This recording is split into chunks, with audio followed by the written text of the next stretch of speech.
Hello, everyone. This is From Milwaukee to Nashville. I am your host, John Lewandowski, for tonight's show. Our show is brought to you by the wonderful folks at Hockey Locker, 2002 West Howard Avenue. You can call them at 414-800-7585 or visit their website at hockeylockermilwaukee.com. All right, so I have two games that went on today and a trade that happened today. To start off, we're going to start off with the AA affiliate, which is the ECHL. And today, the Atlanta Thrashers, well, it was Throwback Day, so today they were the Thrashers, took on the Savannah Ghost Pirates. All right, shots in the first period, Atlanta outshoots Savannah 15 to 10. In the second period, Atlanta outshoots Savannah 13 to 5. In the third period, Savannah outshoots Atlanta 15 to 10. And in total, Atlanta outshoots Savannah 38 to 30. Savannah goes 0 for 2 on the power play with 4 minutes, 2 infractions, while Atlanta goes 0 for 1 with 6 minutes, 3 infractions. So that will take us to the scoring for the game. In the first period, at the 159 mark for Atlanta, was a goal by Carson Dianemi, assisted by Ryan Cranford, making it 1-0 Thrashers. Then in the second period, Atlanta scores at the 312 mark with a goal from Chad Nychuk, assisted by Michael Marchesson and Tyler Drevich, making it 2-0 Thrashers. Then in the third period, at the 1953 mark, Andrew Jarvis scores for the Atlanta Thrashers on throwback night for a 3-0 win versus the Savannah Ghost Pirates. Just a side note, the final goal, Jarvis's, was an empty net on the shorthand. Attendance there today was 9,215 people. Your three stars, all from Atlanta. Third star, Dianemi. Second star, Nychuk. And first star, DeRider. Which brings us to the goaltenders. For Atlanta, DeRider was in net and stopped everything, getting a shutout. For Savannah, Kincaid was in net, stopping 35 of 37.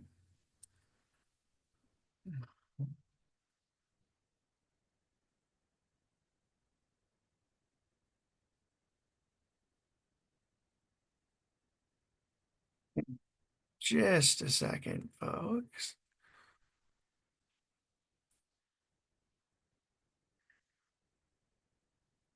So, like I said, they won 3-0.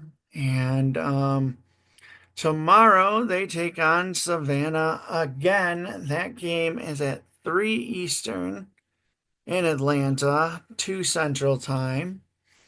Um, and then Atlanta does not play again after that till March 7th. So they got a little bit of time off. All right, now let's get into a little bit of the trade. There is a trade between the Nashville Predators today and the Minnesota Wild, as Gustav Nyquist was traded to the Minnesota Wild by the Nashville Predators today for a second round pick in the 2026 NHL draft. He's 35.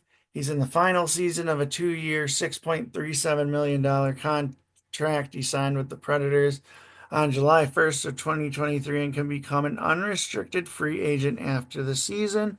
Nashville will retain 50% of Nyquist's averaged annual value of $3.185 million. So that's about that. And a reminder, the trade deadline is in 6 days on March 7th, 2 o'clock Central, 3 o'clock Eastern. All right, now let's get into the Nashville Predators and the New York Islanders today. Shots on goal in the first period, New York outshot Nashville 19 to 3. In the second period, Nashville outshoots the Islanders 11-9. In the third period, Nashville outshoots the Islanders 14-8. But in the end, the Islanders end up outshooting Nashville 36-28. Uh, the Islanders were better on the faceoff at 56.9% to Nashville's 43.1%, which it's kind of a little weird to see it drop like that when over the last few games they've been doing really well. Nashville goes 0 for 3 on the power play with 8 penalty minutes, while the Islanders go 1 for 4 with 6 penalty minutes. The Islanders out-hit Nashville 18-10. Nashville outblocked the Islanders 13-7.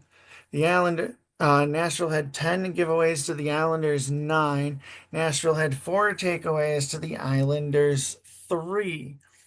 Now, Nashville and the New York Islanders only play twice this year, today being one of them, and then the next time they see them will be April 8th. So let's get into the scoring for the game.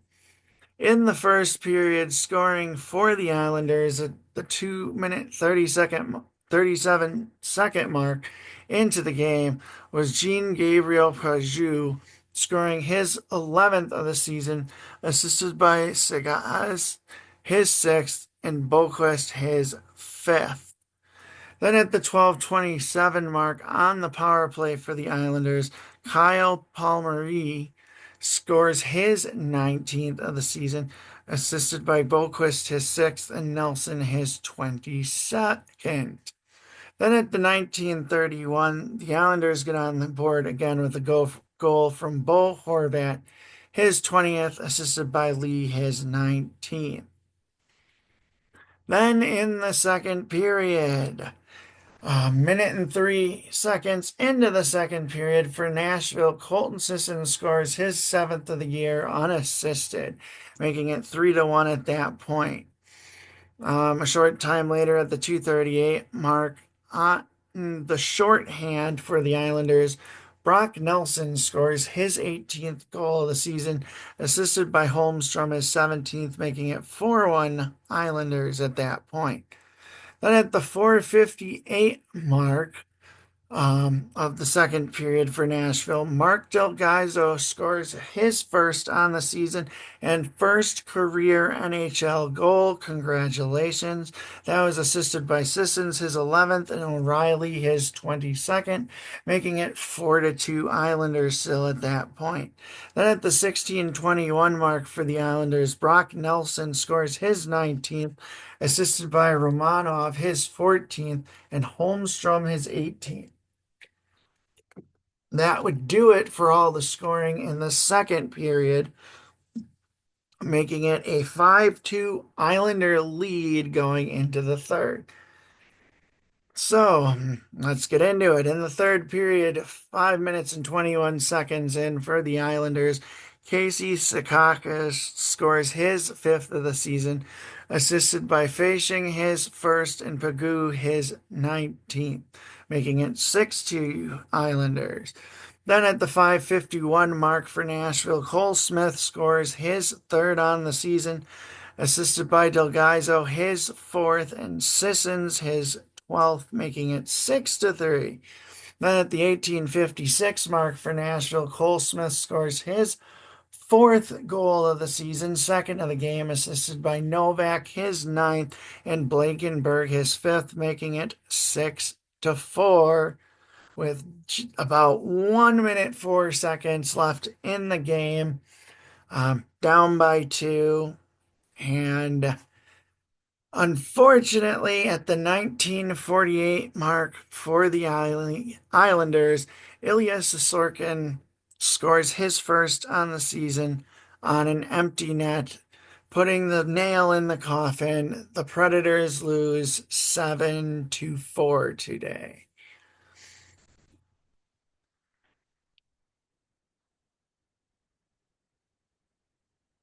In net for Nashville was UC Saros, stopping 30 of 36 with a .833 save percentage. For the Islanders, in goal was Sorkin, stopping 24 of 28 with a .857 save percentage. Let's see, anything else to note?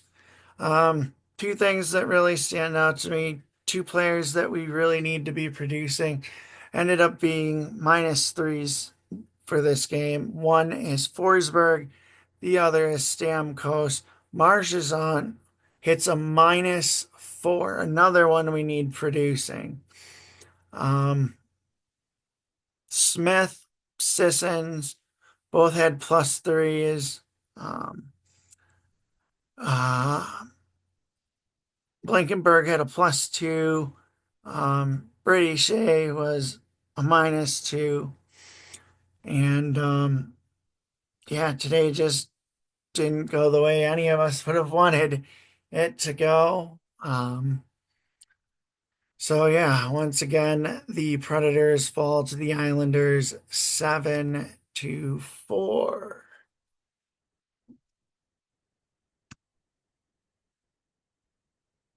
Let's see.